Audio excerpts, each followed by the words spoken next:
Commander Zefuk stared at the blue planet through his ship's viewing screen. It looked peaceful from space. White clouds swirled over brown and green land masses. 2 small moons orbited nearby. The star charts called it Earth, home to a species called humans. This should have been simple.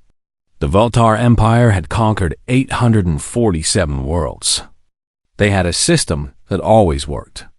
Find a primitive planet. Show up with superior technology. Demand surrender. Most species gave up immediately when they saw Veltar ships. Zefuk commanded 12 scout vessels. Each one was invisible to human detection systems. Or so they thought.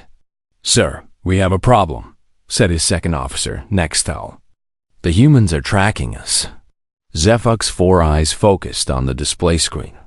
"Impossible. Our stealth technology is perfect. Look at this, sir." Nextel showed him recordings from the last 3 days. Human aircraft had changed course to follow their ships. Radio telescopes pointed directly at their positions. Military bases went to high alert whenever they passed overhead. "They cannot see us," Zefuk said. But doubt crept into his voice. "No, sir. They cannot see us directly. But they notice when birds suddenly change direction. They see when their atmospheric readings spike. They track unusual magnetic readings. Sir, these humans notice everything." Zefuk studied the data. Most species barely looked up when Veltar scouts arrived. Humans watched constantly. They had devices watching space, monitoring their atmosphere, measuring radiation. They even had satellites watching other satellites. "Run a test," Zefuk ordered. "Disable one of their communication satellites. Make it look like equipment failure." The weapons officer fired a small pulse. A human satellite went dark. Within 6 hours, humans launched a rocket. It carried not 1 replacement satellite, but 3. Each one was different from the original. One had stronger armor. One had backup power systems. One had weapons. Weapons? Zefuk stared at the readings. "They armed a communication satellite?" "Yes, sir. Crude chemical explosives, but weapons nonetheless." Zefuk felt something he had never experienced before. These humans learned from a single attack. They improved their defenses immediately. They prepared for threats they had not even confirmed yet. "Let's see how they react to atmospheric probing," he said. They sent invisible drones into Earth's atmosphere. The drones were undetectable to human technology. They should have gone completely unnoticed, but humans noticed. Radio telescopes across the planet turned toward their entry points. Military aircraft scrambled to investigate. Within hours, humans were broadcasting new radio signals. Not random signals, mathematical sequences. Prime numbers. Physical constants. "They're trying to talk to us," Nextel said in amazement. "From one atmospheric probe?" "Sir, I think they've been expecting us." Zefuk ordered his communications officer to study human transmissions. What they found disturbed him greatly. Human entertainment was full of stories about alien invasion. Their military forces trained for battles against unknown enemies. Their scientists constantly searched for signs of alien life. Even their children played games about fighting space. Invaders. This species spends its free time imagining how to fight enemies they have never met, his intelligence officer reported. Zefuk studied human history files. Humans had always been this way. When they met wolves, they turned them into allies. When they found deserts, they brought water. When they discovered fire, they learned to control it. When they split the atom, they made both power plants and bombs. But what really frightened Zefuk was human warfare. These creatures had been fighting each other for thousands of years. They had turned violence into a science. Every weapon led to better armor. Every defense led to better weapons. They never stopped improving. "Look at this," his tactical officer said, showing him recent human conflicts. They fight wars in cities, forests, mountains, deserts, and oceans. They fight during the day and at night. They fight in summer and winter. They adapt to everything. What about their space capabilities? Zefuk asked. Primitive chemical rockets. No faster than light travel. No energy weapons. No shields. That should have been reassuring. But Zefuk had learned not to trust first impressions with humans. How fast do they advance? Sir, in the last 100 years they went from simple flying machines to space stations. They went from basic mathematics to quantum physics. They went from mechanical calculators to artificial intelligence. 100 years? Zefuk's species took thousands of years to make such advances. Yes, sir. And their advancement is accelerating. Zefuk made a decision that would haunt him. He ordered a deeper investigation. His scouts spent 2 more weeks studying Earth. They watched human cities, military bases, and research centers. They analyzed human communication, transportation, and manufacturing. The more they learned, the more worried Zefuk became. Humans did not just use tools. They made tools to make better tools. They built machines that could build other machines. They created systems that improved themselves. But most disturbing was their psychology. When threatened, most species either fought or surrendered. Humans did something else. They studied their enemies. They shared information with each other. They made plans for battles they might never fight. Sir, his science officer said during their final briefing, I think we should leave this planet alone. Why? These humans have something we have never encountered. They imagine disasters that have not happened yet. Then they prepare for those disasters. They train for wars they might never fight.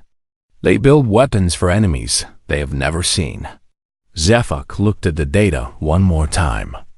Humans had thousands of languages but could work together when threatened. They had hundreds of nations but shared military technology when facing danger. They fought each other constantly but united against outside threats.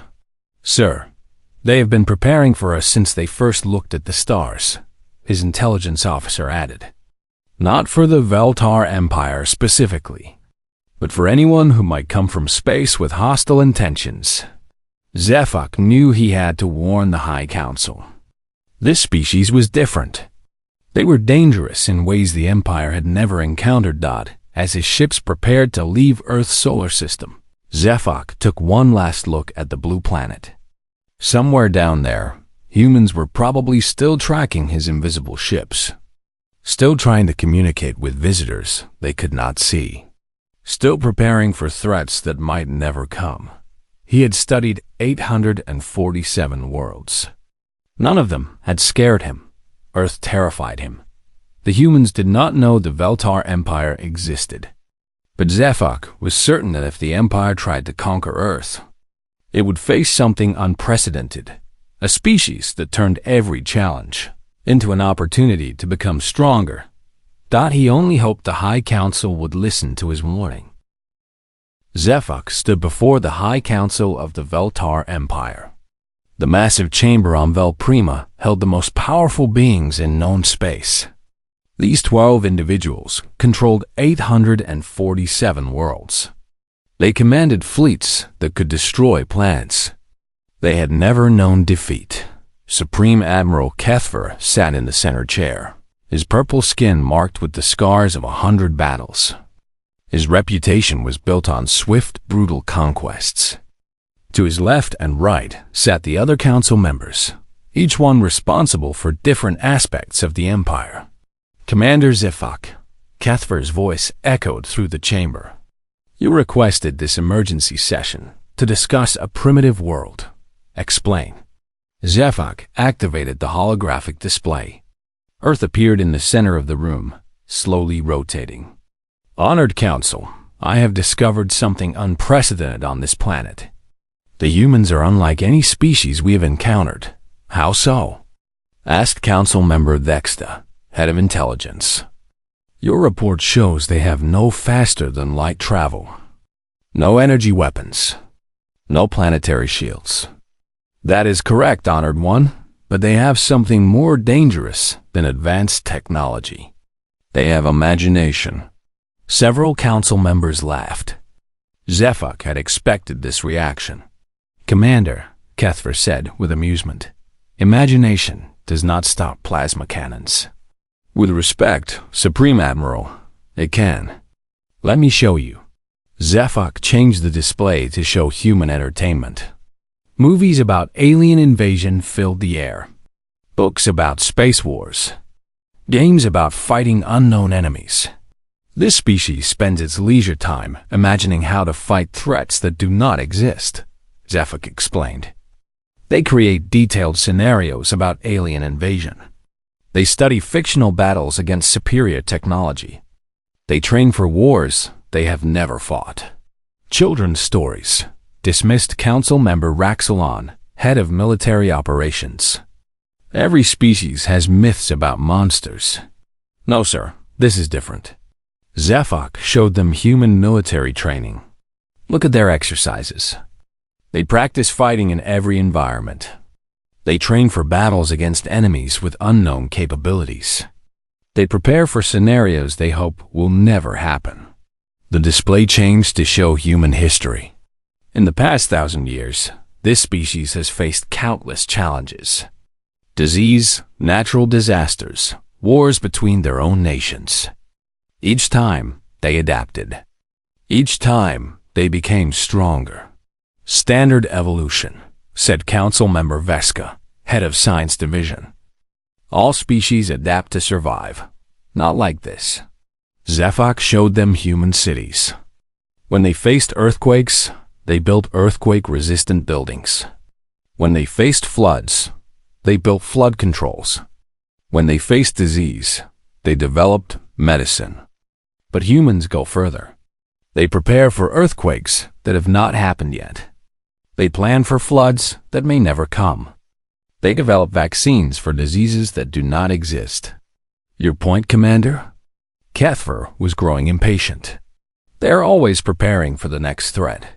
Their entire civilization is built on the assumption that something worse is coming.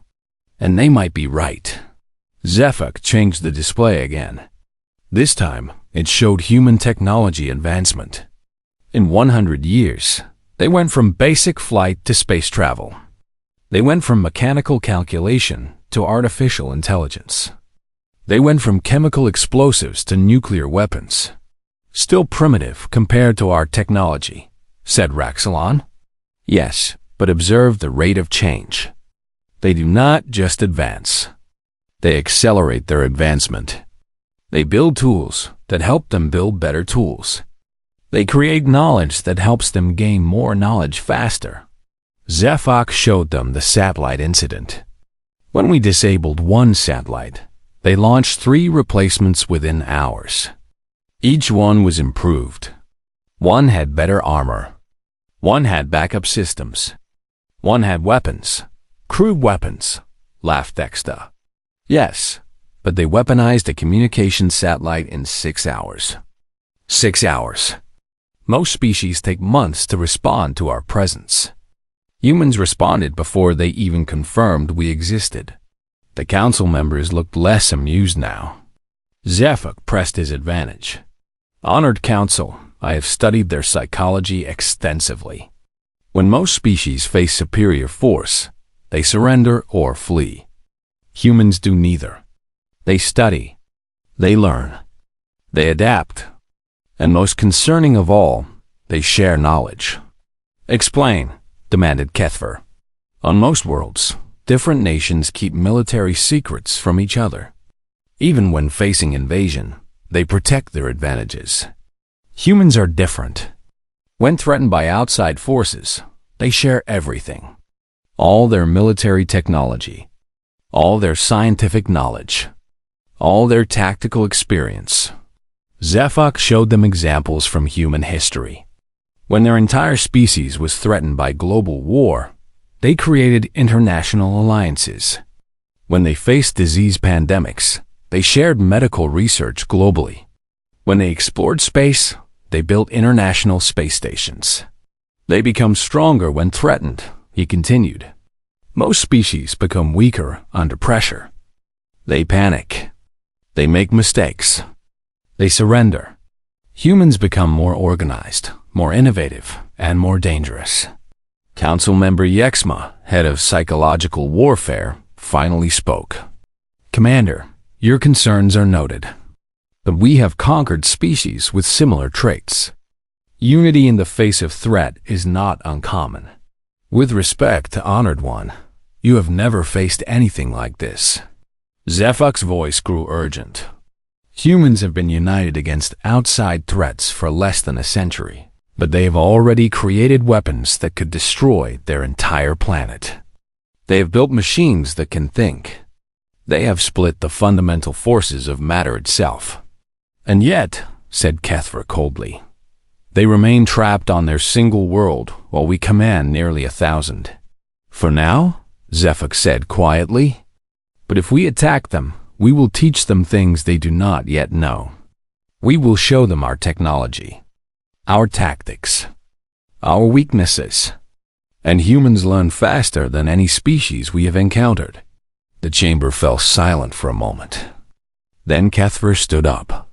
Commander Zephuk, your caution is noted but unnecessary. We have conquered primitive worlds before. We have faced united enemies before. We have dealt with rapidly advancing civilizations before. The result is always the same. Supreme Admiral, I respectfully disagree. This species is different. They do not just fight. They evolve during combat. Every battle teaches them something new. Every defeat shows them how to win next time. Enough. Kethver's voice boomed through the chamber. Commander, your fear dishonors this council. Are you suggesting the mighty Veltar Empire should retreat from a single primitive world? Zephuk knew he was losing them. I suggest we observe longer. Study them more carefully. Understand what makes them unique before we act. Your suggestion is noted and rejected, Kethver declared.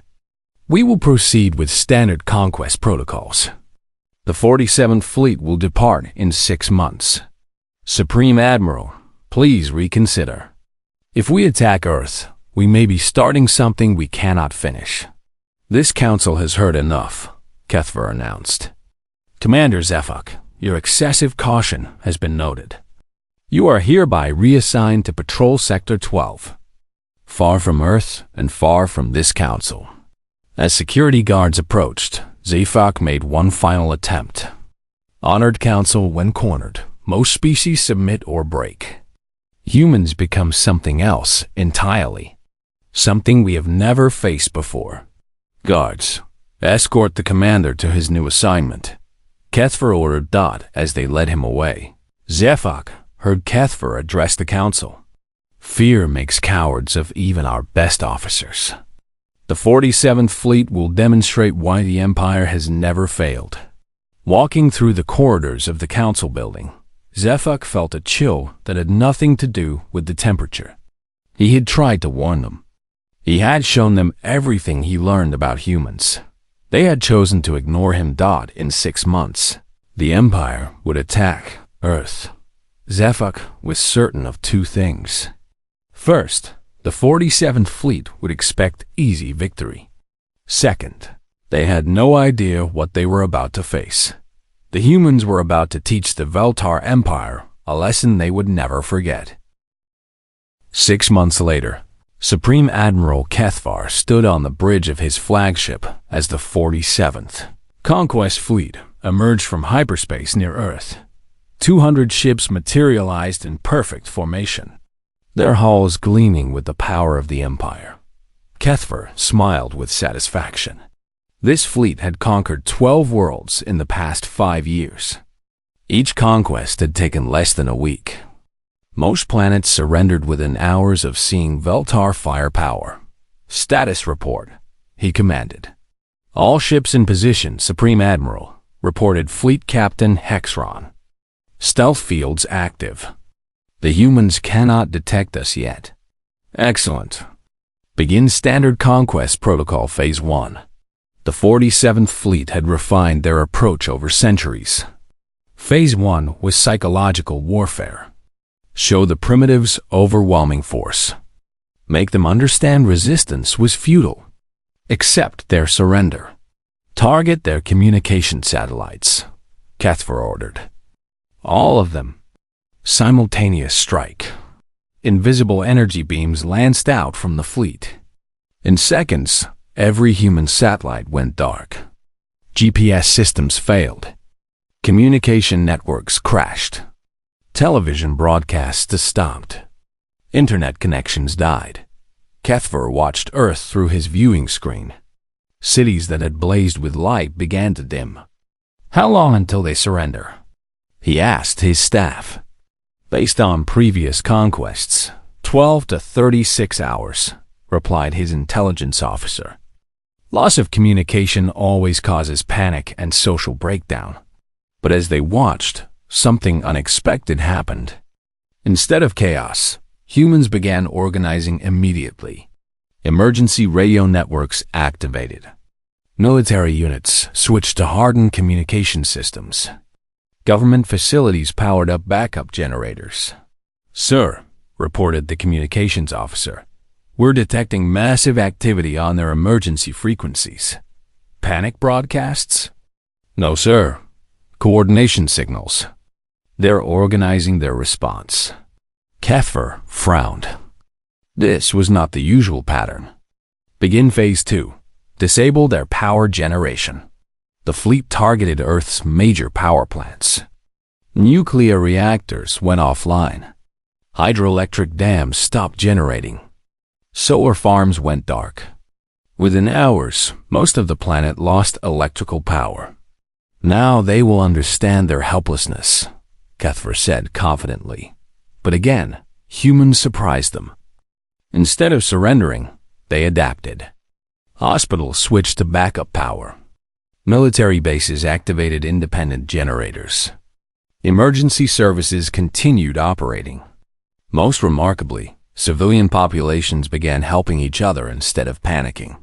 "Sir, they're not breaking," observed Fleet Captain Hexron. "Their military is still coordinated.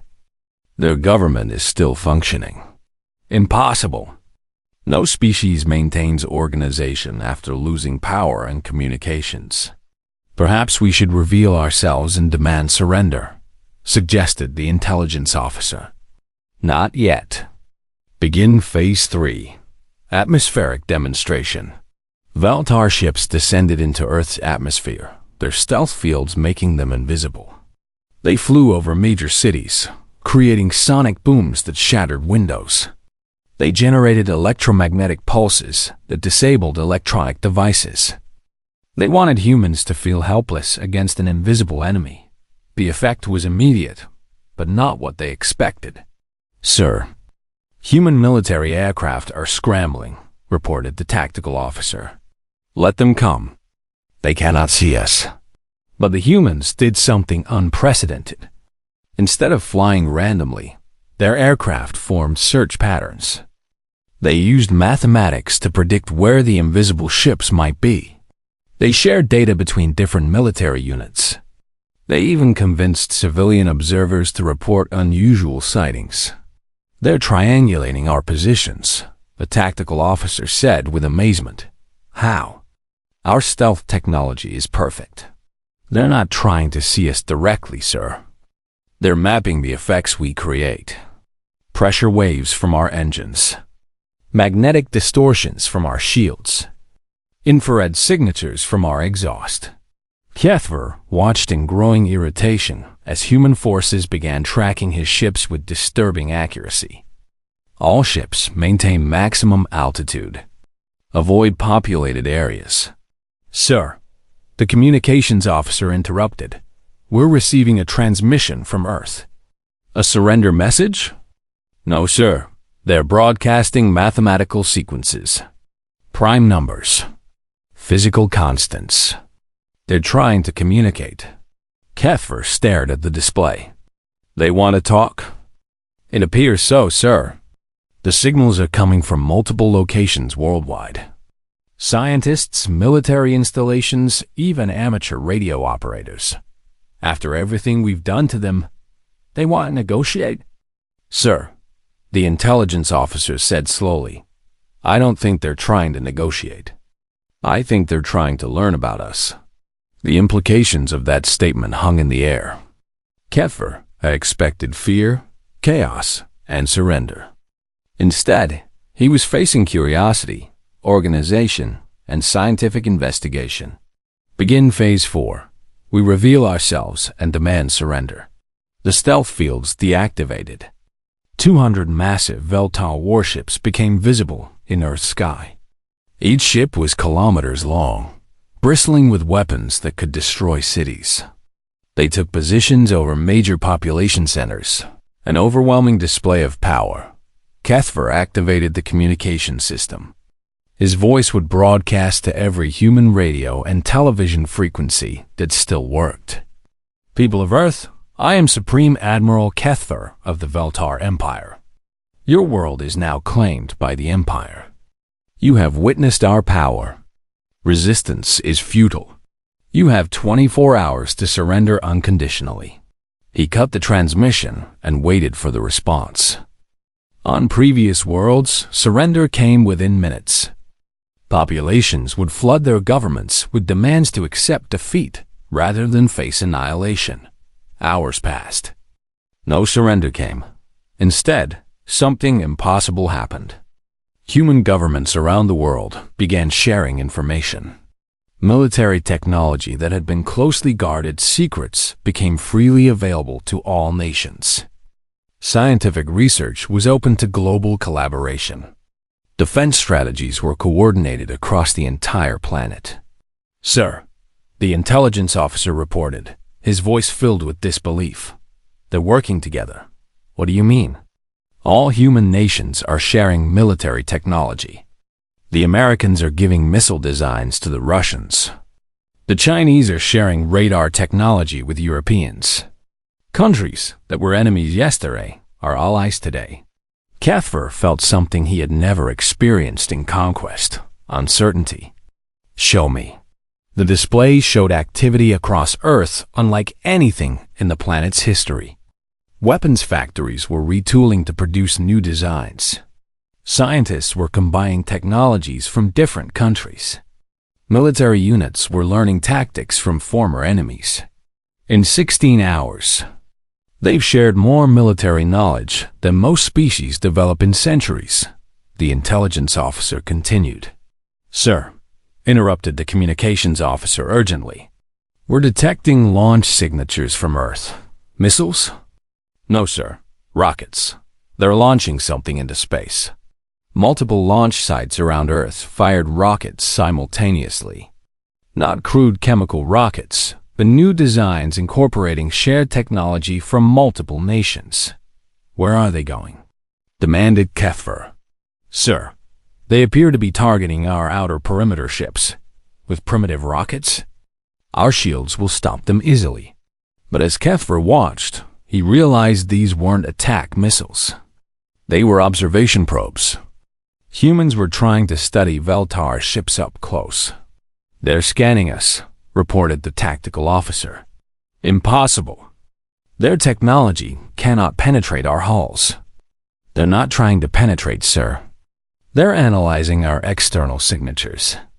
Energy readings. Hull composition. Weapon configurations.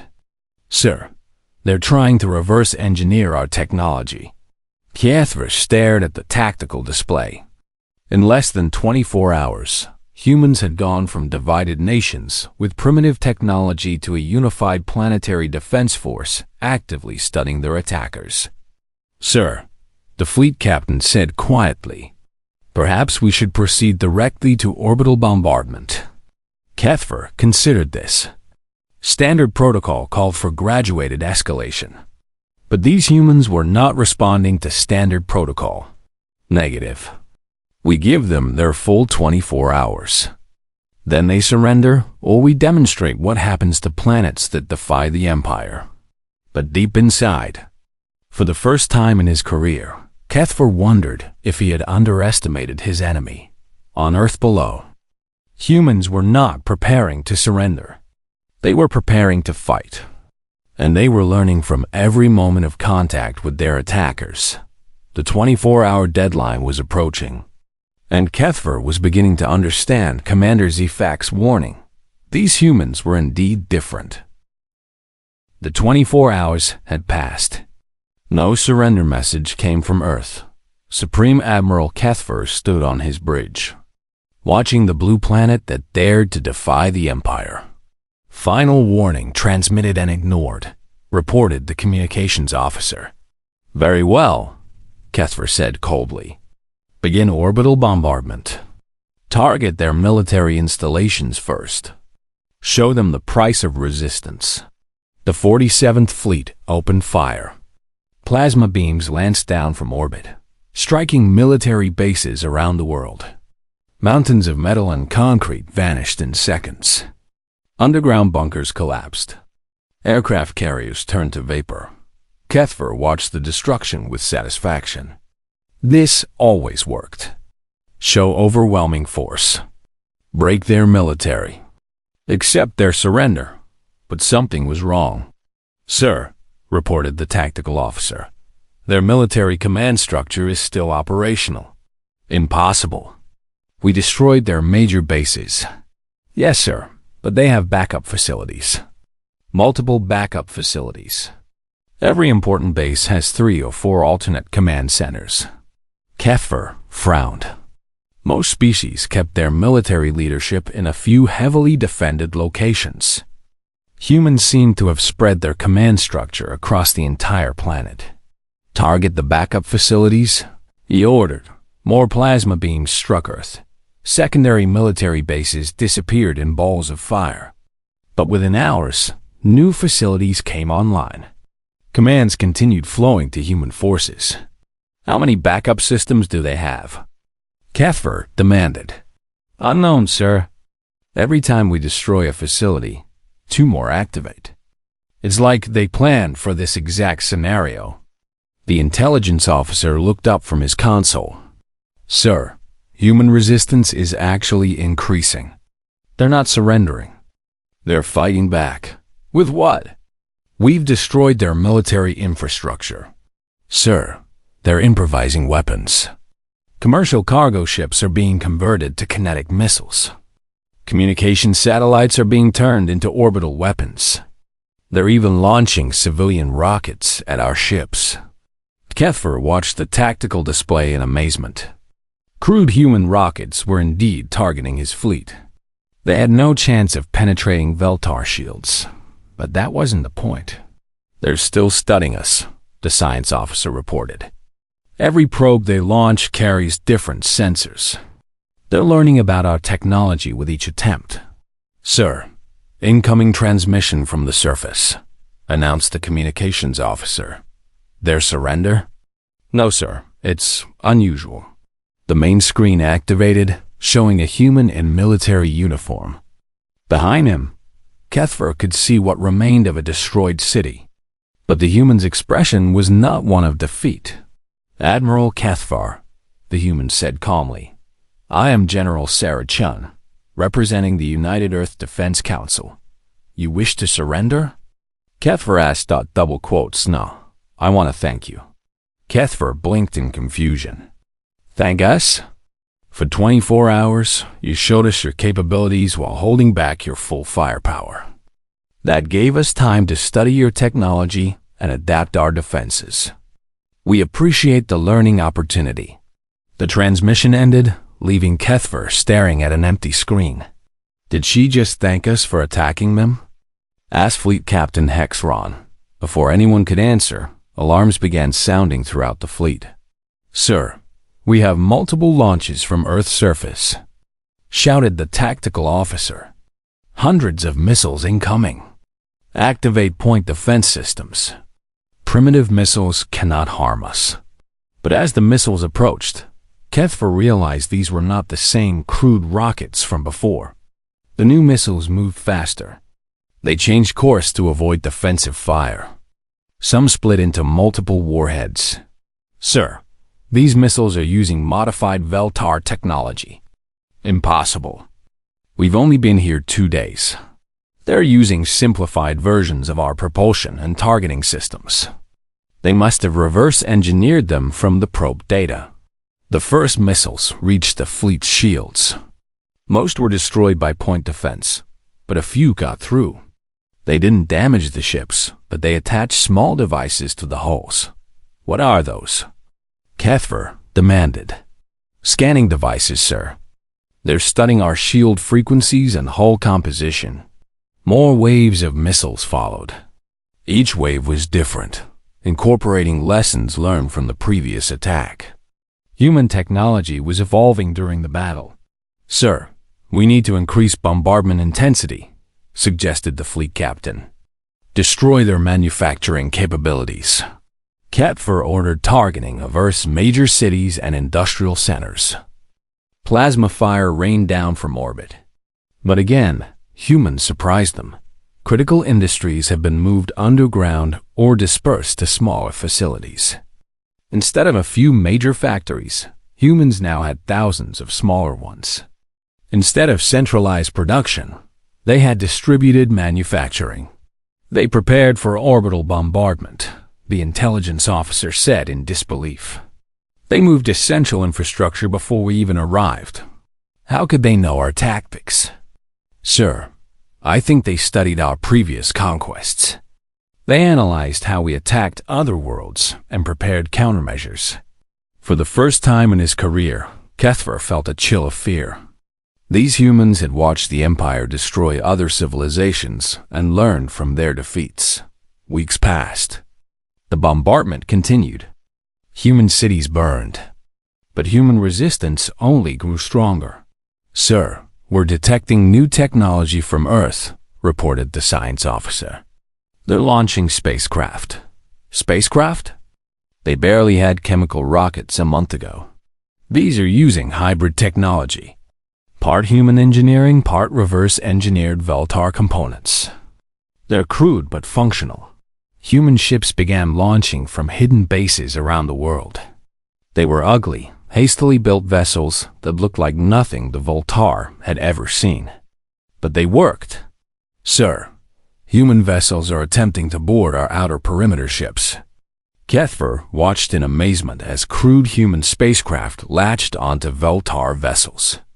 The ship should have been destroyed by defensive fire, but humans had learned to exploit blind spots in Veltar designs. How are they boarding us?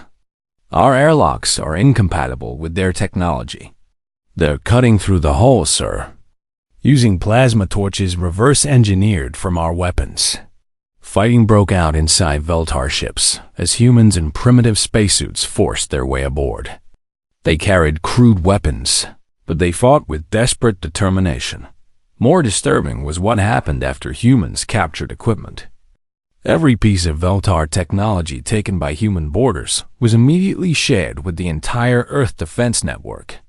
Sir, the communications officer said urgently, we're receiving a fleet-wide message from Admiral Zefuk. Zefuk's face appeared on screen. His expression was grim. Supreme Admiral, I'm transmitting from Patrol Sector 12. I felt you should know that human spacecraft have begun appearing in outer systems. What? They've developed faster-than-light travel, sir. Crude, but functional. Long-range sensors show human ships conducting reconnaissance of Empire territory. Kethver felt the universe tilt around him. That's impossible. We've only been fighting them for a month. Sir, Zefuk continued, they're not just defending anymore. They're hunting us. The tactical display lit up with new contacts. Human ships were emerging throughout the system, no longer confined to Earth orbit. They moved in small groups, avoiding direct confrontation but gathering intelligence. Sir, the fleet captain said quietly, I recommend we withdraw and reassess the situation. Withdraw? The 47th Fleet has never withdrawn from a primitive world. Sir, with respect, this world is no longer primitive. Kethver looked at the display showing human vessels throughout his formation. Ships built from scrap and reverse-engineered technology. Ships crewed by beings who had learned to fight in space in a matter of weeks. Status report, he demanded. 17 ships damaged by boarding actions. 43 ships have had technology stolen by human raiders. Our stealth technology has been compromised. Our weapons frequencies have been analyzed and countered. And their casualties? High, sir. But they keep coming. Every attack teaches them something new. Every loss makes the survivors more effective. Kefir stared at Earth, the blue planet that had seemed so peaceful weeks ago. Now it bristled with weapons, shipyards, and defenses that hadn't existed when he arrived.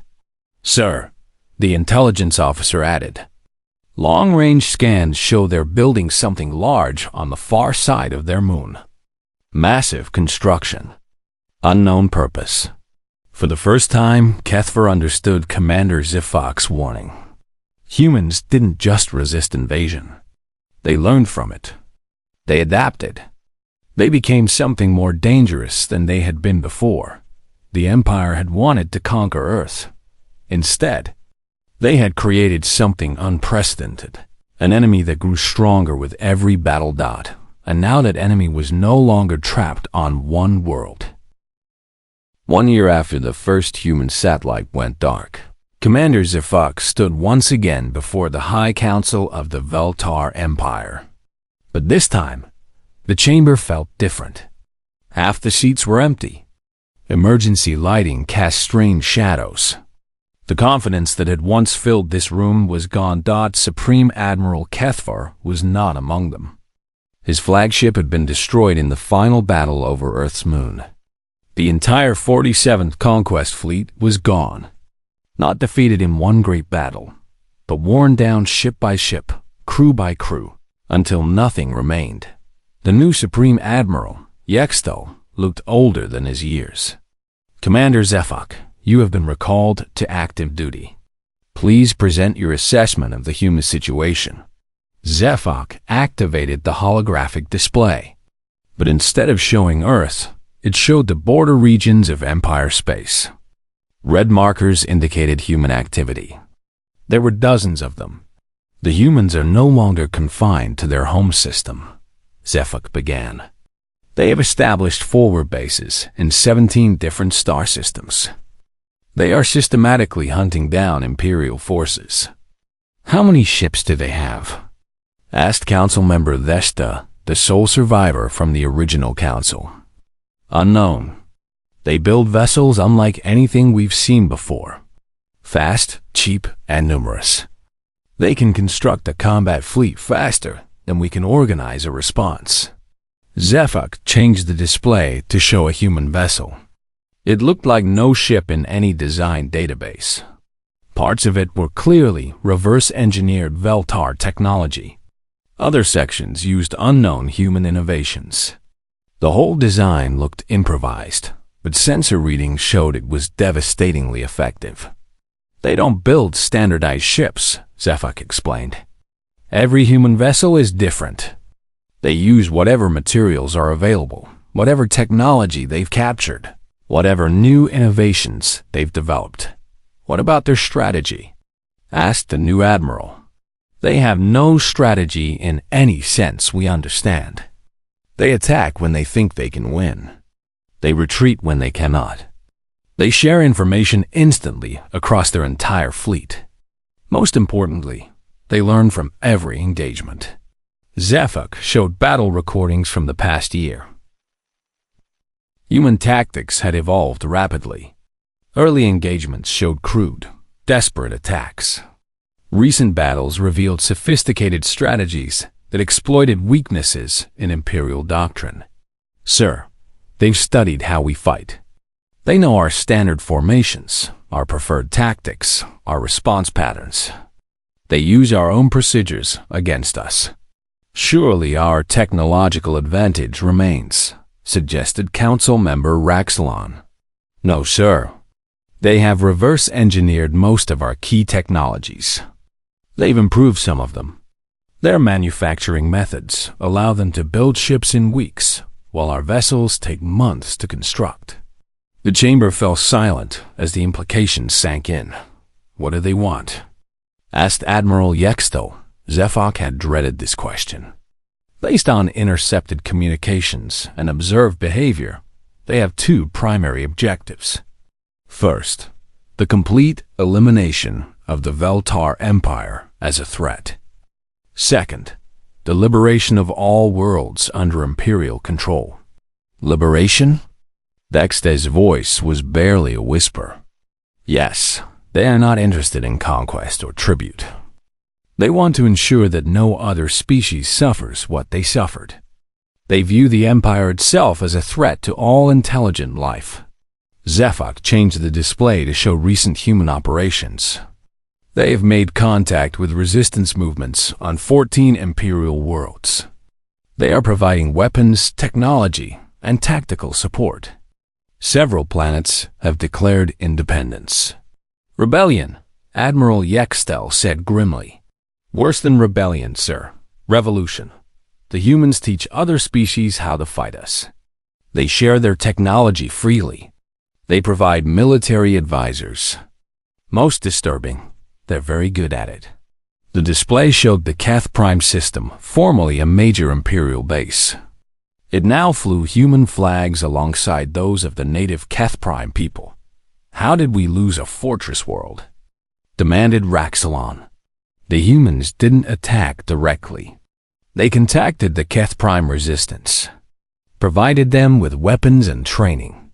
The revolution lasted 6 days. Imperial forces surrendered rather than face total destruction. "Sir," Zephyr continued, "the humans have a new type of warfare. They don't just fight our military. They convince our subjects that freedom is possible. They show enslaved worlds how to break their chains." Admiral Yextel leaned forward. "Commander, in your expert opinion, can we negotiate with them?" Zefok had expected this question too. "I attempted communication 3 months ago. I was granted a meeting with Admiral Chun, one of their fleet commanders, and she was very polite. She offered to accept our unconditional surrender." "Our surrender?" "Yes, sir." She explained that the Empire had committed what humans call crimes against sentient life. They consider our entire system of conquest and slavery to be morally unacceptable. They will not negotiate while we continue to hold other species in bondage.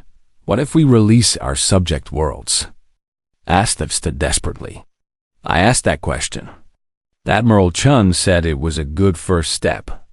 But they also want war crimes trials for Imperial leadership. They want reparations paid to damaged worlds.